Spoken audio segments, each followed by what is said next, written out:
Jumpa lagi dengan saya PDP Tanjohan dalam renungan hari ini Selasa 22 Desember 2020. Renungan yang akan saya bagikan, saya beri tema Bimbingan Allah. Ayatnya dari Matius 1 ayat 18 sampai dengan 25 yang berkata, kelahiran Yesus Kristus adalah seperti berikut. Pada waktu Maria ibunya bertunangan dengan Yusuf, ternyata ia mengandung dari Roh Kudus sebelum mereka hidup sebagai suami istri.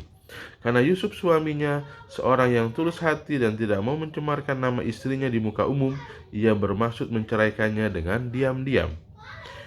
Tetapi ketika ia mempertimbangkan maksud itu, malaikat Tuhan tampak kepadanya dalam mimpi dan berkata, Yusuf, anak Daud, janganlah engkau takut mengambil Maria sebagai istrimu, sebab anak yang di dalam kandungannya adalah dari Roh Kudus. Ia akan melahirkan seorang anak laki-laki, dan engkau akan menamakan dia Yesus, karena dialah yang akan menyelamatkan umatnya dari dosa mereka. Hal itu terjadi supaya genaplah yang difirmankan Tuhan oleh Nabi. Sesungguhnya anak darah itu akan mengandung dan melahirkan seorang anak laki-laki, dan mereka akan menamakan dia Immanuel, yang berarti Allah menyertai kita. Sesudah bangun dari tidurnya, Yusuf berbuat seperti yang diperintahkan malaikat Tuhan itu kepadanya. Ia mengambil Maria sebagai istrinya, tetapi tidak bersetubuh dengan dia sampai ia melahirkan anaknya laki-laki, dan Yusuf menamakan dia Yesus. Ya, nasnya yang saya akan berikan di dalam Matius 1 ayat 20 yang berbunyi, tetapi ketika ia mempertimbangkan maksud itu, malaikat Tuhan tampak kepadanya dalam mimpi dan berkata, Yusuf anak Daud, janganlah engkau takut mengambil Maria sebagai istrimu, sebab anak yang di dalam kandungannya adalah dari Roh Kudus. Ya, saudara-saudara yang terkasih, kisah Natal adalah kisah yang berisi pandangan singkat yang mengejutkan tentang cara Allah memimpin orang yang percaya kepadanya. Ketika Tuhan akan mengubah kehidupan Maria dan Yusuf secara drastis, Dia menyatakan rencananya kepada mereka dalam waktu dan cara yang berbeda. Maria menerima pemberitahuan terlebih dahulu dari malaikat Gabriel.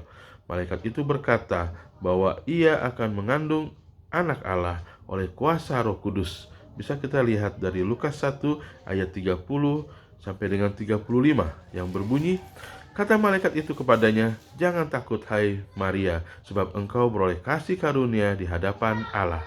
Sesungguhnya engkau akan mengandung dan akan melahirkan seorang anak laki-laki, dan hendaklah engkau menamai dia Yesus. Ia akan menjadi besar dan akan disebut anak Allah yang maha tinggi, dan Tuhan Allah akan mengaruniakan kepadanya tahta Daud bapa leluhurnya, dan ia akan menjadi raja atas kaum keturunan Yakub sampai selama-lamanya, dan kerajaannya tidak akan berkesudahan. Kata Maria kepada malaikat itu, bagaimana hal itu mungkin terjadi karena aku belum bersuami? Jawab malaikat itu kepadanya, Roh Kudus akan turun atasmu dan kuasa Allah yang maha tinggi akan menaungi engkau. Sebab itu anak yang akan kau lahirkan itu akan disebut kudus, anak Allah.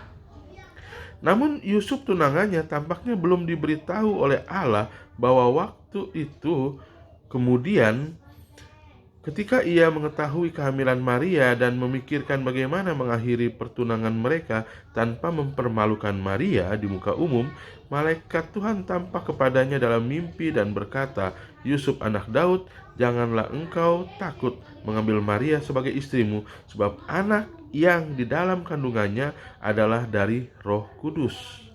Seperti yang tertulis di dalam Matius 1 ayat 20. Begitulah misteri pimpinan Allah. Maria diberitahu sebelumnya, sedangkan Yusuf harus bergumul dengan apa yang tampaknya seperti musibah pembawa kehancuran. Namun kapanpun firman Allah datang pada mereka, Maria dan Yusuf tetap taat dengan penuh kesetiaan.